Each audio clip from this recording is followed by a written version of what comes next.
شروع اللہ کا نام لے کر جو بڑا مہربان نہایت رحم والا ہے۔ السلام علیکم سامعین محترم، امید ہے آپ سب لوگ خیر و عافیت سے ہوں گے۔ آج ایک قرآن پاک کی آیت آپ کو پڑھ کر سنواتا ہوں، اس کا ترجمہ آپ کو پڑھ کر سنواتا ہوں۔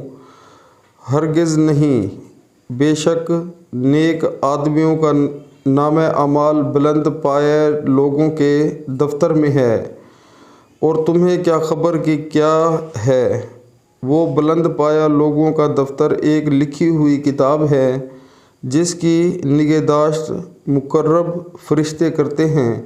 سبحان اللہ، سبحان اللہ۔ پیارے مسلمانوں، اس قرآن پاک کی آیت میں اللہ تعالی ہمیں بتا رہے ہیں کہ جن لوگوں کے اعمال اچھے ہیں، جو نیک لوگ ہیں، جو مومن لوگ ہیں، جو اللہ کے حکم اور اللہ کے رسول صلی اللہ علیہ وآلہ وسلم کے حکموں کے مطابق زندگی گزارتے ہیں، ان کے جو نام اعمال ہیں وہ ایک دفتر میں لکھے ہوئے ہیں، اور ہمیں کوئی پتہ نہیں کہ وہ دفتر کیا ہے۔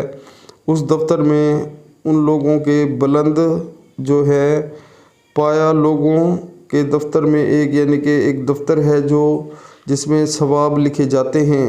سبحان اللہ۔ پیارے مسلمانوں، ہمیں بھی چاہیے کہ ہم نیک اعمال کریں۔ اللہ تعالیٰ نے ہمیں جتنی زندگی دی ہے، صحت عطا فرمائی ہے، تو ہم بھی اپنی زندگی میں اس چیز کا فائدہ اٹھائیں اور نیک اعمال کریں، اور اس دفتر میں جہاں پر ہمیں پتہ نہیں کہ ہماری کتاب رکھی ہوئی ہے، اس کو جو ہے وہ فل کریں۔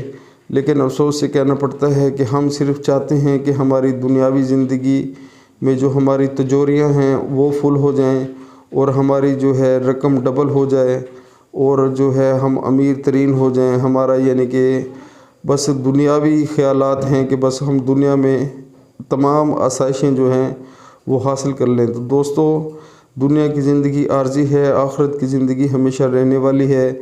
ہمیں اپنی دنیا کے ساتھ ساتھ آخرت کے بارے میں بھی سوچنا چاہیے۔ اکثر لوگ جو ہیں وہ نماز نہیں پڑھتے، با جماعت بھی نہیں پڑھتے، نہ گھروں میں پڑھتے ہیں۔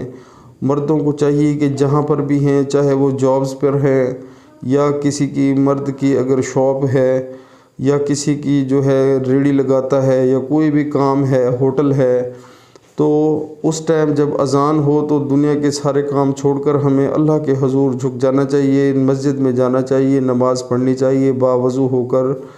تو اللہ تعالیٰ انشاءاللہ بہت خوش ہوں گے، اور یہ فرض بھی ہے ہم سب مسلمانوں پر، لیکن افسوس سے کہنا پڑتا ہے کہ ہم لوگ اس چیز سے دور ہو چکے ہیں۔ اس لیے تمام مسلمان تقریباً زوال میں جا رہے ہیں۔ کوئی ہماری زندگی میں خوشحالی نہیں ہوتی، اور نہ ہی ہمارے گھر والی جو عورتیں ہیں اور بچے وہ بھی نماز نہیں پڑھتے۔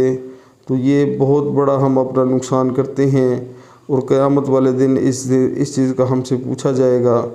کم سے کم ہمیں جو ہے اپنے بچوں کو تلقین کرنی چاہیے کہ بیٹا نماز پڑھ لو، اور اپنی عورتوں کو بھی تلقین کرنی چاہیے۔ انشاءاللہ جب اللہ تعالیٰ ہدایت دیتا ہے تو وہ ضرور نماز پڑھنا شروع کر دیں گے۔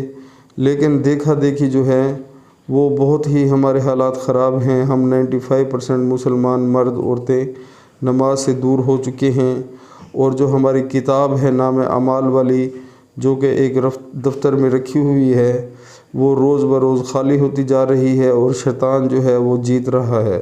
تو دوستو، شیطان کو ہم نے بھگانا ہے اور اللہ کے حکم ماننے ہیں۔ اسی میں ہماری صلاح ہے اور اسی میں ہماری فلاح ہے۔ تو انشاءاللہ عمل کرنا شروع کریں، بہت فائدہ ہوگا۔